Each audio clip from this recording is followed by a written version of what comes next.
Hi everyone, my name is Felix Ejeckam and I'm a member of the 20 under 35 cohort, one of the 20 people under 35 who the industry has named as a future leader. We are proud, along with SES, to be a sponsor of this new special series of the Better Satellite World called Space for All. And now, here is the host of our series, Lou Zaccarilla. Today we're going to speak with two people who have reached a high level of achievement, represent diversity, and whose careers have taken different directions. We're going to ask them about their experiences and how we can make space and the industries that enter it for everyone. But first, Space for All is sponsored by SES and the 20 under 35 cohort. SES is a satellite and terrestrial telecommunications network provider headquartered in Luxembourg. The company supplies connectivity everywhere to broadcasters, content, and internet service providers, mobile and fixed network operators, governments, and institutions. The 20 under 35 cohort of the space and satellite industry are 20 young executives under 35 years of age who the industry named the most promising people on the planet. The Better Satellite World podcast is also supported by the corporate partners of SSPI, Eutelsat, EchoStar Hughes, Peraton, and Access Intelligence, content with context. Additional support comes from the 3,000 professional members of SSPI and our chapters around the world. Well, the death of George Floyd has been an exercise in a universal awakening of a need for something. Everyone has a view of what that is, and so a dialogue has been rolling around the world. Today, we want to put it in the context of leadership in the space and satellite community. And to help, we've invited two leaders and respected executives to get us there. Felix Ejeckam is a serial entrepreneur who founded a company that created diamonds in the lab and used those diamonds to create chips for satellite radio applications. Mr. Ejeckam and the company, he sold the company rather to De Beers, where he is now De Beers' customer, buying the chip from them and continuing to manufacture radios that allow the unconnected to access existing satellite properties. His plan is to launch a satellite to meet the COVID-accelerated demand for connectivity in unconnected areas, which would make the middle of nowhere no more. If he does, he'll need antennas. He can get them from Mr. Andre Jones. Andre is the Vice President for Global Sales for the Antenna and RF Solutions business of Kratos Defense and Security Solutions. Mr. Jones has 3 decades of industry experience, including 27 years in satellite communications as an R&D engineer, satellite ground systems engineer, and business development leader. Andre is an industry veteran, having worked with major firms including CPI Antenna Systems Division, Viasat, and General Dynamics. He holds his MBA from the Stetson School of Business and Economics, and I believe also has an air traffic control certification. Gentlemen, welcome to the Better Satellite World. Thank you, Lou. Thank you, Lou. It's good to be here. Well, it's great to have you. This is not an industry, as you probably both know very well, that until recently seemed to be overwhelmed with women and people from diverse backgrounds. It was, good to learn, for example, that NASA was naming its Washington headquarters after Mary W. Jackson. Of course, it took a movie to do that. And all 3 of this year's Promise Award winners, I should say, were women, which SSPI is proud of. Andre, I'll start with you. When did you first think that your career would be aligned to the commercial space and satellite industry? Was that always an early ambition for you? Good question, Lou. Actually, believe it or not, I got into the satellite industry by accident. I knew I always wanted to be in the telecom industry, but little exposure to SATCOM or satellite communications.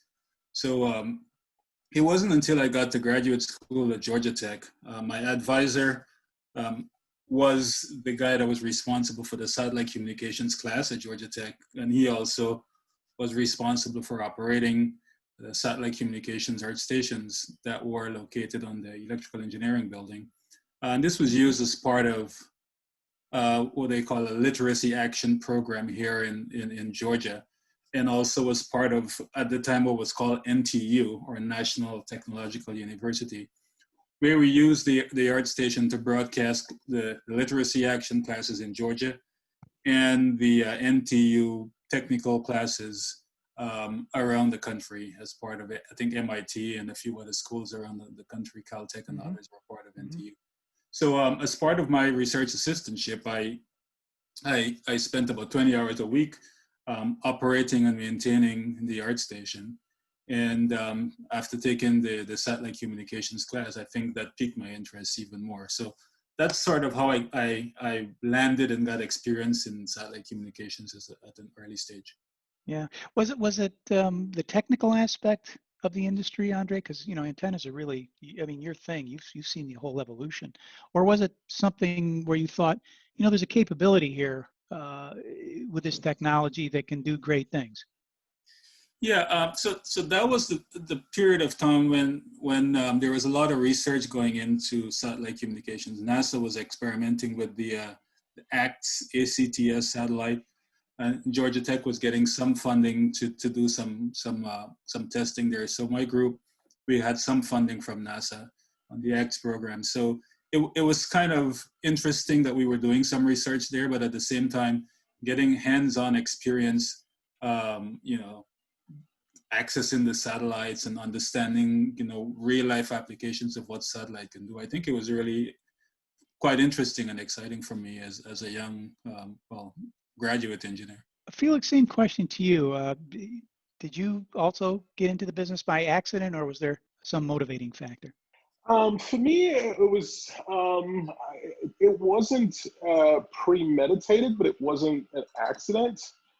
Like Andre, for me, the journey started in graduate school. I was working on my PhD at Cornell, and my thesis advisor, he had inspired me into this new idea that, look, if you can combine radically different materials together, they could do things that some of the parts or the individual parts could not do.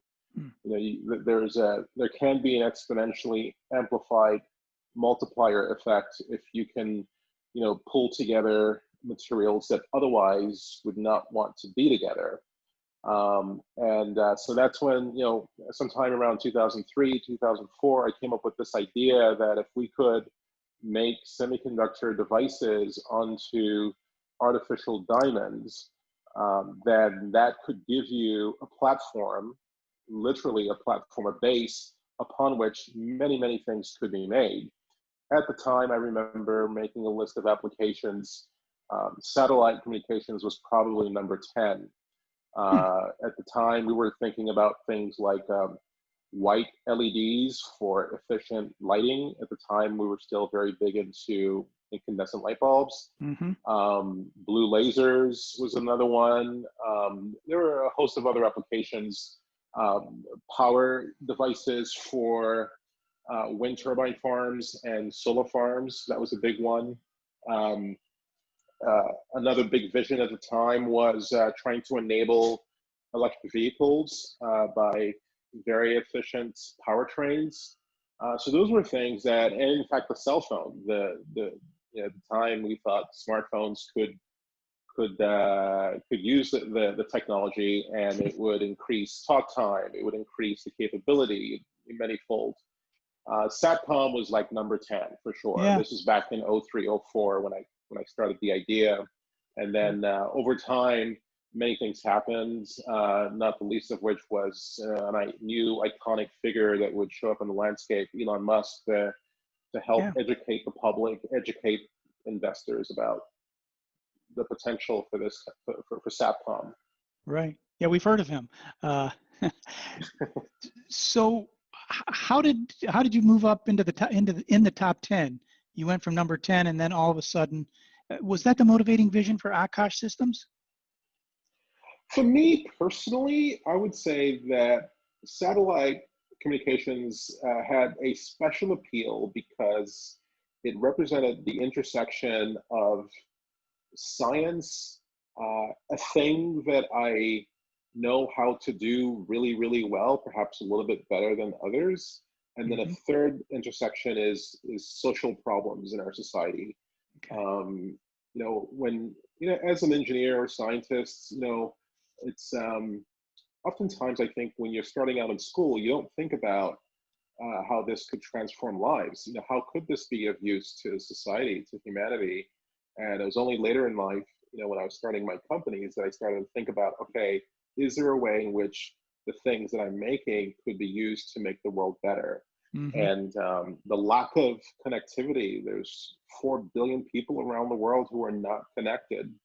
The cost of access is extraordinary. If you go to any second tier country around the world, any economy where the GDP per capita is, let's say, under 20 or under $10,000 a year per capita, you would see people are still trying to get into 3G, maybe 2G, 3G, certainly not anything close to what we're doing here in California or in the United States. Right. And even within the US, we have 8 million people that are beyond the reaches of fiber. So that kind of a social gap, if you will, is sort of what spurred me and said, okay, well, this is something that's exciting, that excites me, inspires me to get up in the morning to try to pivot the work that I do, the capability that we have to solve that problem. Yeah. And of course, we know that there's a direct correlation. Everybody from the World Bank on down has measured the impact when you do have access, whether it's broadband or some level of access. Economic and social performance actually improve, right? I think you nailed it. I think that actually what I always tell my staff and investors is that communications, internet access is a platform, and if you give that to a country, you are unleashing new industries in those countries. Right. You're having those industries, the industries that do have, grow by orders of magnitude because they have now the kinds of access, low cost access, ubiquitous access that isn't there today. So yeah, I think your point is absolutely correct. It will spur growth in countless other areas of life. Yeah, and again, it creates an ecosystem as well, right? Once that prosperity starts, talent stays home, other talent comes in, industries form around it, and you're kind of off to the races. I mean, it certainly doesn't happen overnight. Last question on your company. I know as an entrepreneur, someone who started my own company, you don't realize it at first, but it's often connected to your personal identity and beliefs.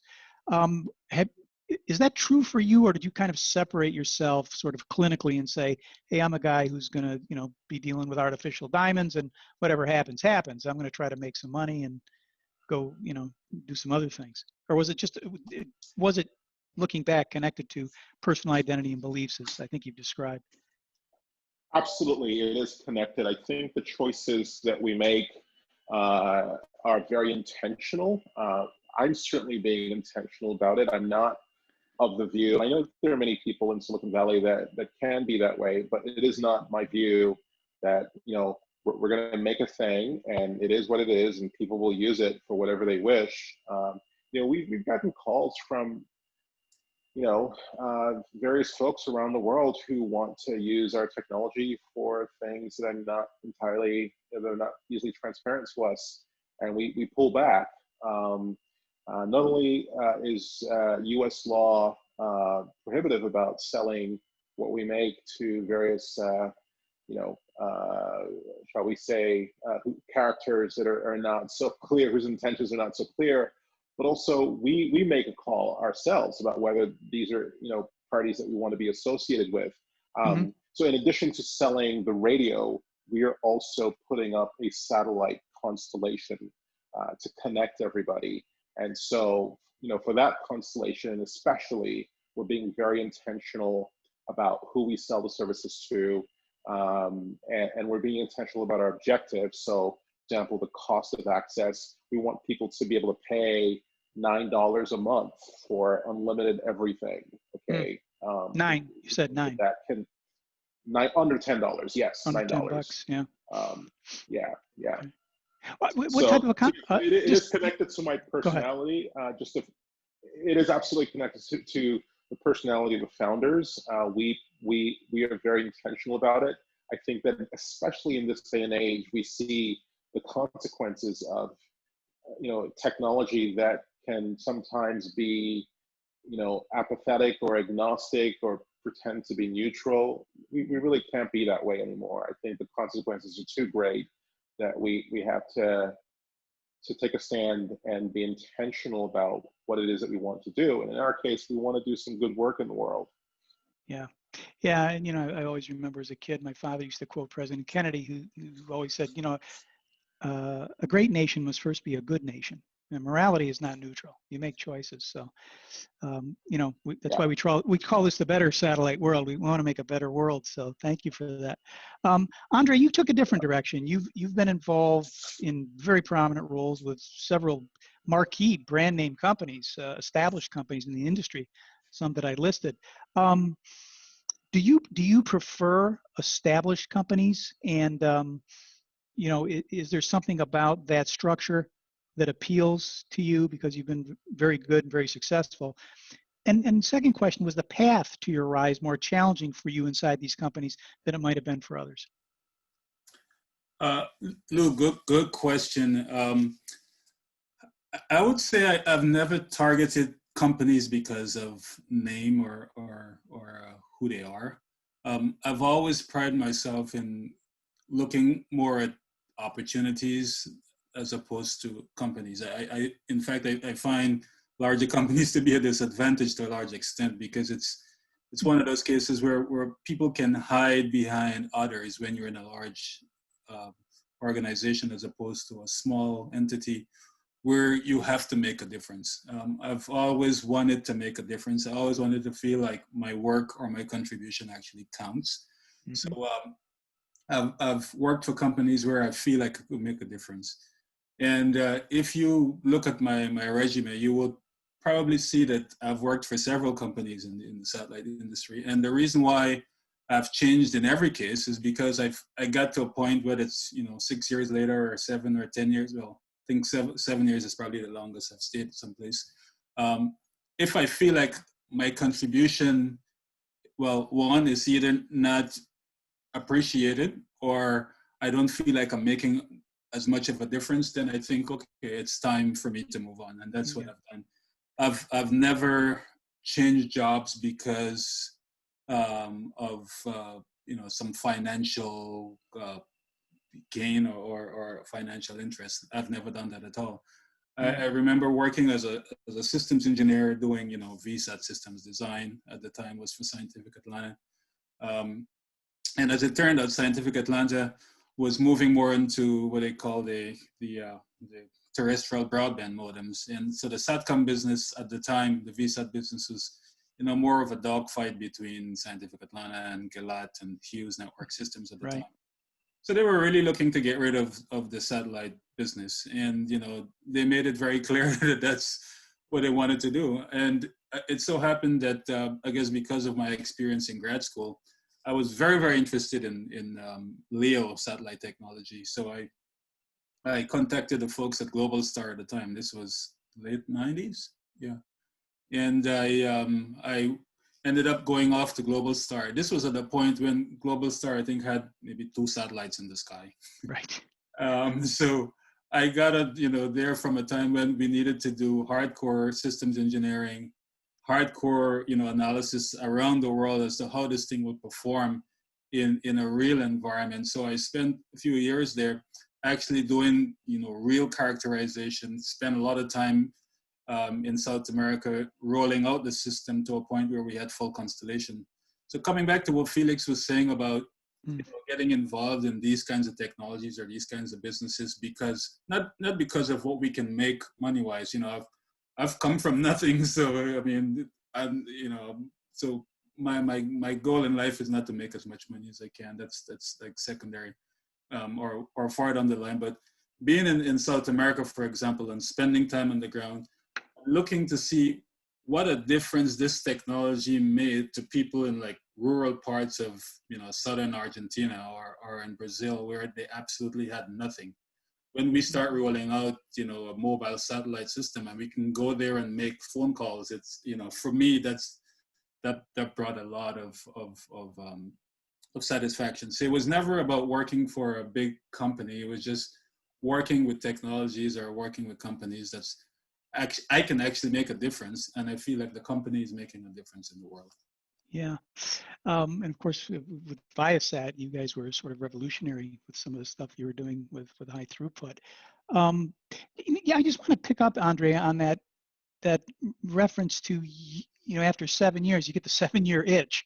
I think there was a movie by that a long time ago. But is there, how do you know? I mean, Felix as an entrepreneur probably knows, when he needs to move on. I'm speaking for you here, Felix, but Andre, how do you know inside a company that it's time to move on? If, for example, the division doesn't close or you become disenchanted with the leadership, how do you know that you've got to move on? You got to ride out of town. So, is it a feeling? Is it, yeah. Yeah.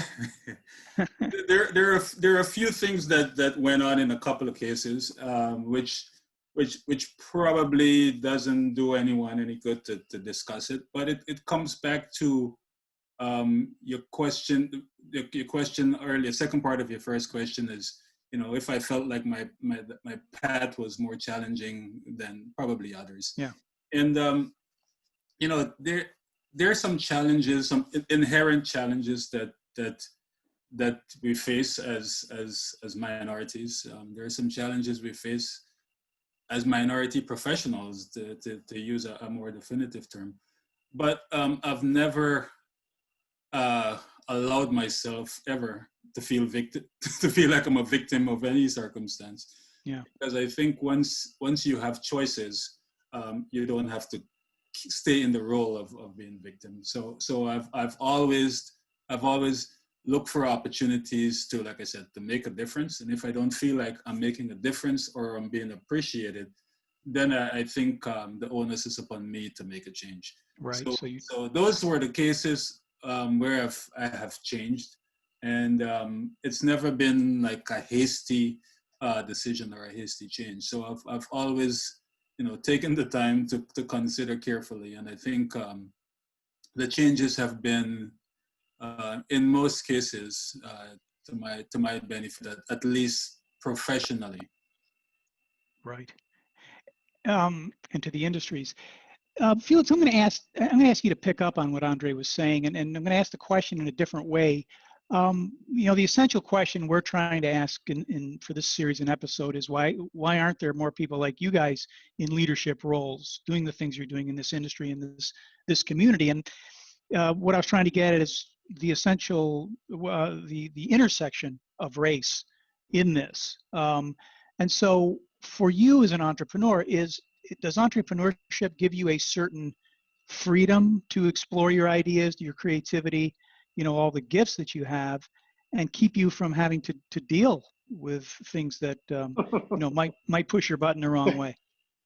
Yeah, I think that's so there's a couple questions in there, and I think the second question is yes. I mean, I think it is it does give you more freedom when your career, your life is in your hands, as opposed to if you want to go work for a company, a big company. I think to your first question as to, why aren't there more minorities, people of color in tech and further within the space tech industry?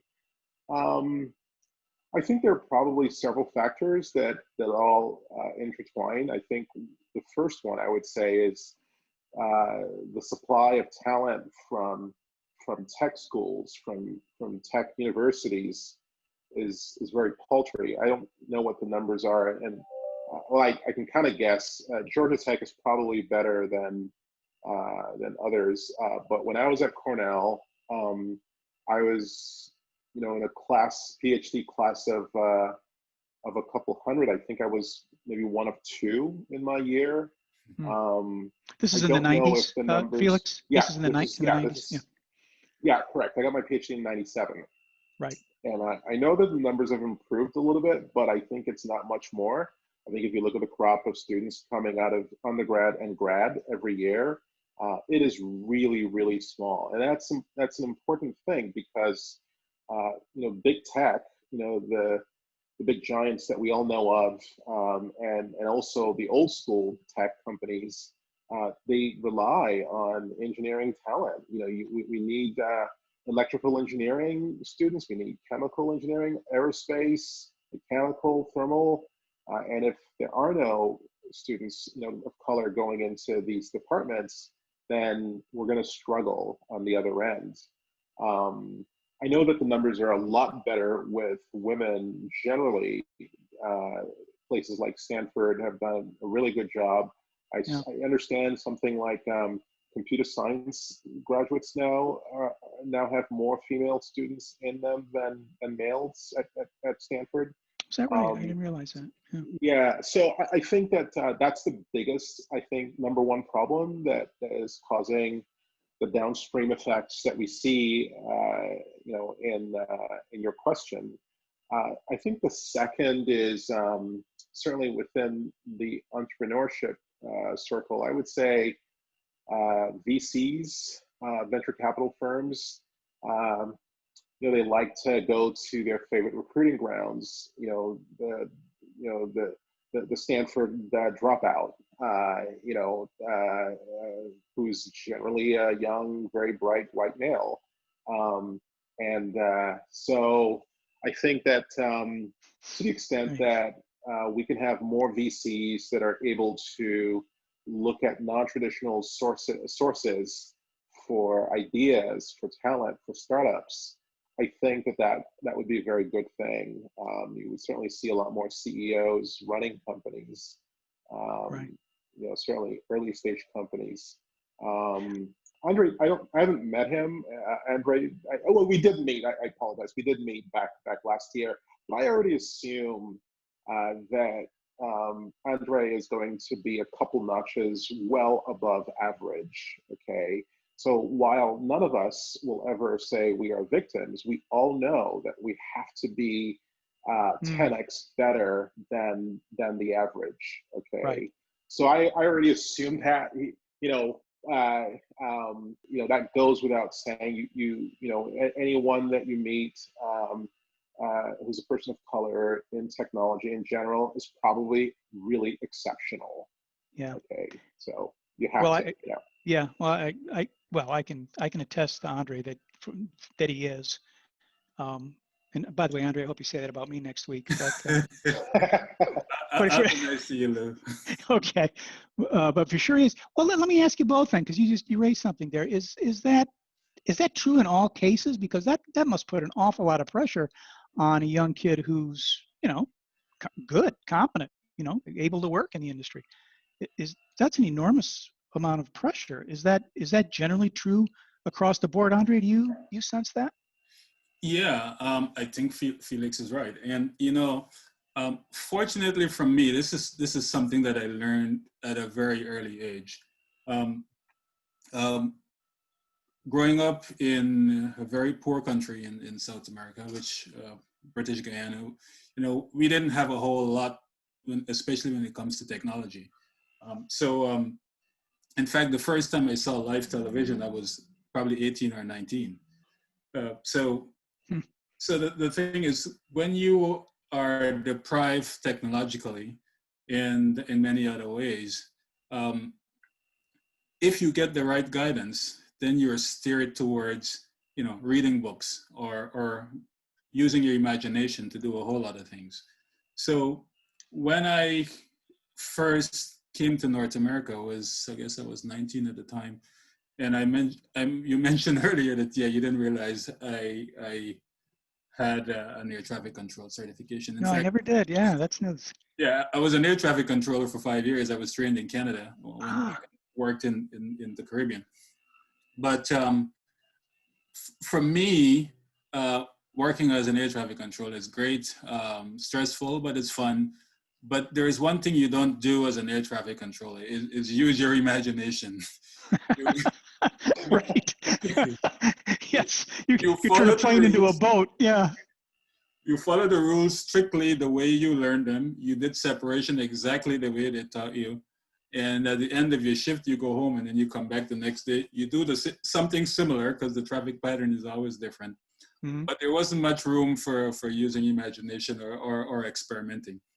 So that was definitely my motivation for coming back to the US and studying engineering, which is something I always wanted to do from high school anyway. Yeah. But I was always taught by an advisor that I had that, yeah, you can go get a bachelor's degree in engineering. Great. You can go get a job. You know, you'll probably make good money. At the time when I did was, I think I got my bachelor's in 92. Yeah, you know, it was decent money. But he always advised me, you know, get your master's at least. In fact, if depending on what you want to do, you even get your PhD. But as it turned out, I did just my master's. But he also told me that, yeah, you'll be a really good engineer. But if you really want to make a difference on a broader scale, you need a business degree. That's how I ended up, you know, doing the MBA in the evenings, which my company paid for at the time. But the crux of the matter is, unless you know that you need to be, first of all, educated, make sure you learned everything that you need to know about everything you want to do, and then expand that to get whether it's a business degree or a certification or a specialization in any area, so that you are just a notch above the fray. You know, you will not bubble up to the top. And I'm not saying this was exactly my recipe for moving up or doing more from a management or organizational standpoint. But I think unless you make yourself a little, or give yourself a little more in terms of an edge, whether it's education-wise or some specific experience, you sort of end up in a pool where I can guarantee you wouldn't be the one picked if you were just part of a pool. Right, right. That's great. You know, that's great advice. You know, last question for you guys. You know, Andre, you just did a little bit of it actually for the younger people who are listening. How would you mentor a young future leader of color or from a minority ethnicity who wants to pursue a career in the space and satellite industry? Andre, I think you just gave great advice. Felix, you know, you're on the entrepreneurial side, but you know, more people are going to work inside the industry because the industry is really growing very quickly than probably are going to become entrepreneurs. But so how would you counsel them to work for your company if you're advising them? So the first thing first, I think, is to get a really good education. So, you know, that's, I think, the foundation of everything. Andre touched on it. I think it goes without saying, you really have to get your bachelor's degree. If you can, get a master's degree. And if you can, go all the way to PhD. If you want to get a master's, an MBA, that's even more of greater utility value, I think, than getting a PhD. So I would say that that's job one. Job two is to identify a passion and a problem. I think that one of the challenges I see with young people coming up is a little bit of apathy that I see, a disinterest in things in the world, in the world around them, and problems. And I think that the greatest successes I've seen, whether at a very large scale with, you know, your titanic figures like Elon Musk, or just small businesses, I think is the ability to have a passion about something, and Right. preferably you are addressing a big problem in the world. You know, ideally, it's a problem that you have firsthand knowledge with, you have firsthand experience, and if you can zero in on that, then I think you have the makings of potentially doing something about it as an entrepreneur. If you have a business degree, then I think that can teach you about how to put a business plan together. What are the things that you need to organize together to form a business? If you're not going to business school, then you need to align yourself with partners who will have some business training. I actually I thought getting an MBA would be critical. So I always wanted to be an entrepreneur. And after I Yeah. finished my PhD, I applied to the business schools, and they all said, no, go get a job for a few years and then come back to business school. But I had just spent 6 years in grad school. I didn't want to Right. do that. So luckily, I got a job at the big consulting firm McKinsey, and worked there for a little bit, and that was my business school training. So I think that getting a some instruction in MBA 101 or teaming up with a co-founder who has that can then begin to help you organize your ideas around your passion. And hopefully your passion is solving a big problem in society today. Yeah, and again, there is something about wanting to do something bigger than yourself in solving a problem that does keep you motivated. And again, if you, as you say, if you build a structure around it, you can do the kinds of things we're seeing in our industry today, which I think are remarkable. And I think we will close the digital divide, which is obviously your passion. Andre, last question to you. You've been involved with the Better Satellite World program and SSPI for a number of years. As you look forward to the next 7 years of your career, what, knowing all you know now, you know how to land an airplane in addition to everything else, what problem would you like to solve with your experience? So, being in the satellite communications industry for, I think you mentioned it, 27 plus years, I think, I've seen companies come and companies go, especially when we look at all the companies doing, low Earth orbit satellite, constellations. In fact, I mentioned that I did work for one in one of the first two, when there was Iridium and Global Star. I worked for Global Star for a few years. Thought the technology was amazing. I thought the intention at the time was great. And then we had, fast forward 10, 15 years, we had, companies like O3B and others that came and said, we want to serve the other 3 billion. Which to me is a very altruistic thing to do, and it gives you a good feeling that there is something noble in all of this. But yet today we're looking at we're still having a discussion about the digital divide, especially now during this pandemic, where even here locally in Georgia, you have kids that they don't have internet at home. Granted, internet may be in the area, or they just can't afford it. Or there are rural areas here also in the state where, there's not proper internet access. So as an industry, if we're really serious about bridging the digital divide, and I know the FCC is proposing to spend $20+ billion to do that, and companies are very interested. I think over 400 companies have applied or applying to be part of that. But the point is, until we get to a point where there is truly an interest in meeting the needs of the other 3 or 4 billion, whatever it is today, I think as an industry, we would have failed those people.